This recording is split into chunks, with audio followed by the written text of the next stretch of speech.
Good morning সবাইকে। আশা করি প্রথম ভিডিওটা থেকে তোমরা কিছুটা হলেও উপকৃত হয়েছো। কি প্রশ্ন উত্তর আসবে না আসবে সেই সম্পর্কে একটা সম্যক ধারণা লাভ করেছো। তো তোমাদের সবারই অনুরোধে ভূগোলের 2 নম্বর চ্যাপ্টারটা সম্পর্কে একটু আলোচনা করে দেওয়ার জন্যই এই ভিডিওটার অবতারণা।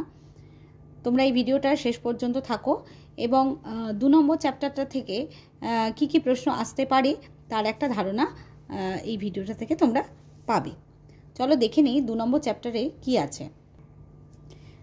2 নম্বর চ্যাপ্টারে রয়েছে পৃথিবী কি গোল। পৃথিবীকে দেখে তো গোলই মনে হয়, কিন্তু এতদিন তোমরা যেটা জেনে এসেছো তার থেকে আর একটু বেশি তোমাদের জানতে হবে। সেই জানানোর জন্যই এই চ্যাপ্টারটা তোমাদের সিলেবাসের মধ্যে ইনক্লুড করা হয়েছে। এটা সেকেন্ড সামেটিভেও আছে।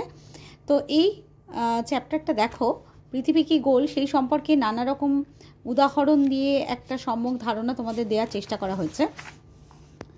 তো এখানটা পড়ে তোমরা অনেকেই কনফিউশন থাকে, তোমাদের কনফিউজড হয়ে থাকো যে কি ধরনের প্রশ্ন এখানে তোমরা করবে। তা এই চ্যাপ্টারটার জন্য কোনো অনুশীলনীয় যেহেতু দেয়া নেই, তাই এটা নিয়ে একটু সমস্যা তোমাদের সবারই হয়ে থাকে। সেই জন্য এই সমগ্র চ্যাপ্টারটার মোট 9টা প্রশ্ন আমি এখানে লিখে দিয়েছি। এই 9টা প্রশ্ন তোমরা যদি করে ফেলো তাহলে এই চ্যাপ্টারটা তোমাদের কাছে খুব সহজসাধ্য হয়ে যাবে। তো প্রথমেই তোমরা আগের ভিডিওটাতেও আমি যেটা বলেছি যে এই প্রশ্নগুলো আগে তোমরা খাতায় লিখে ফেলবে, হেডিং দিয়ে নাম্বার দিয়ে শুধু উত্তর লেখার জায়গাগুলো ছেড়ে দেবে।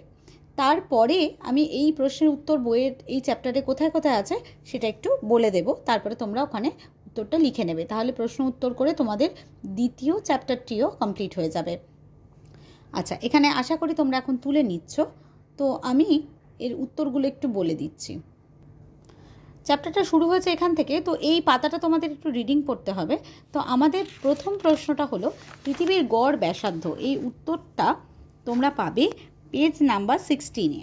দেখো এখানে আছে পৃথিবীর গড় ব্যাসার্ধ 6400 কিলোমিটার। অবশ্যই কিলোমিটারটা তোমাদের করতে হবে। এরপরে তোমরা আরও কিছু ধারণা ক্লাসে হয়তো তোমরা খুব ভালো করে এই জিনিসগুলো আরও ভালো করে পড়বে এবং রিডিং পড়বে। কিন্তু আমার যে কারণে এই ভিডিওর অবতারণা সেটা হচ্ছে কি প্রশ্ন পড়বে, সেজন্য আরও বাকি যে 8টা প্রশ্ন আছে তার উত্তর কোথা থেকে হবে সেটা আমি বলে দিচ্ছি। নেক্সট তোমরা চলে যাবে পরের প্রশ্নে, জিওয়েড কি। জিওয়েড হলো পৃথিবীর আকৃতি সম্পর্কে একটা ধারণা। এখানে দেখো পেজ নাম্বার 18-এ আছে জিওয়েড। পৃথিবীর আকৃতি পৃথিবীরই মতো। এই যে পৃথিবীর আকৃতি পৃথিবীর মতো, কারোর সাথে কারোর তুলনা করা যায় না, এটাকেই বলা হয় জিওয়েড। জিওয়েড হচ্ছে আর্থ শেপ, পৃথিবীর আকৃতি। তাহলে জিওয়েড কি এই প্রশ্নটা যদি হয় তাহলে তার উত্তরটা হবে যে পৃথিবীর আকৃতি পৃথিবীরই মতো, এটাকেই বলা হয় জিওয়েড। ঠিক আছে। নেক্সট পরের প্রশ্ন, কোয়েশ্চেন নাম্বার 3 ছিল পৃথিবীর পরিধি কত। দেখো পৃথিবীর পরিধি 40,000 কিলোমিটার। কোয়েশ্চেন নাম্বার 4, পৃথিবীর মেরু ব্যাস কত। পৃথিবীর মেরু ব্যাস 12,714 কিলোমিটার। পৃথিবীর নিরক্ষীয় ব্যাস কত। 12,756 কিলোমিটার। নেক্সট, পৃথিবীর নিরক্ষীয় ব্যাস ও মেরু ব্যাসের পার্থক্য। এটা খুব খুব খুব ইম্পর্ট্যান্ট যে দুটোকে বিয়োগ করতে হবে, মেরু ব্যাস আর হচ্ছে নিরক্ষীয় ব্যাস। মেরু ব্যাস এখানে দেখো ছবিটা খুব ভালো করে দেওয়া আছে। পৃথিবীর এখান থেকে এই অংশটা হচ্ছে নিরক্ষীয় ব্যাস, এখান থেকে এই অংশটা হচ্ছে মেরু ব্যাস।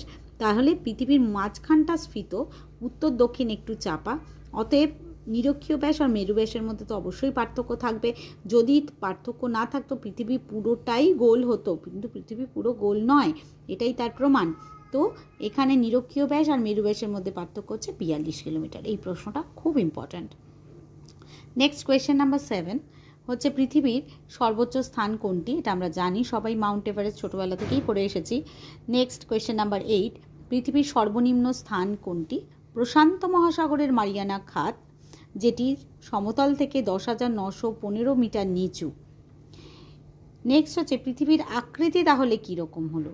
তাহলে পৃথিবীর আকৃতি তো পৃথিবীরই মতো, কোথাও উঁচু নিচু, কোথাও পাহাড় পর্বত মালভূমি এগুলো সবই রয়েছে। তাহলে আসলে পৃথিবী দূর থেকে যদিও বা গোল দেখায়, কিন্তু পৃথিবী পূর্ব পশ্চিমে স্ফীত এবং উত্তর দক্ষিণ কিছুটা চাপা, অর্থাৎ পৃথিবীর আকৃতি হচ্ছে জিওয়েড। ঠিক আছে, আশা করি এই প্রশ্নগুলো করলেই তোমাদের এই 2 নম্বর চ্যাপ্টার সম্পর্কে সম্যক ধারণা হয়ে যাবে।